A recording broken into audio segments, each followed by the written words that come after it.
What's going on, RV goers? This is Cam Hilliard from Miller's RV in Baton Rouge, and today I'm going to show you how to operate the hot water and furnace in your Revel.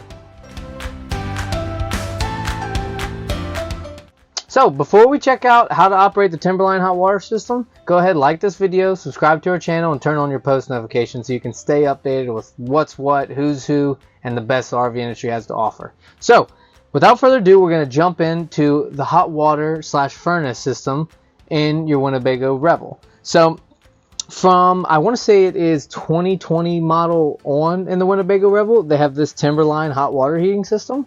So it's new. It can be a little intimidating because of the screen on it and just because there are a lot of different things that it can do. I knew that whenever I was trying to learn how to operate this, it was kind of difficult. There was a lot, I kind of say almost, not really a lot of information. There were a bunch of videos and things like that that didn't really seem to help and didn't really fully explain how to operate this panel. So if you have a Revel or if you're just shopping, this is a video you're going to want to stay and watch. So again, this is the Timberline heating system. So we're just going to jump right in. So down in this bottom left, this little hot potato looking logo, this is your diesel heating system.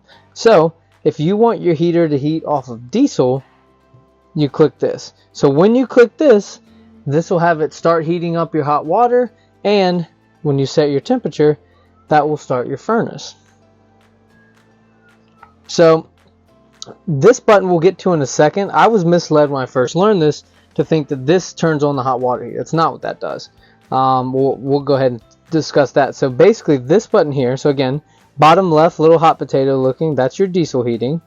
And when you click that, it does your hot water and your furnace. You set the temperature for your furnace just with this little dial here. And then this button here, so it looks like it's basically a pipe with a little water dripping out of it. So what that does is it actually bypasses the heating system. So let's say it's actually a nice day outside, but it's kind of warm in here right now, so I wouldn't want to do the furnace, but I would want hot water.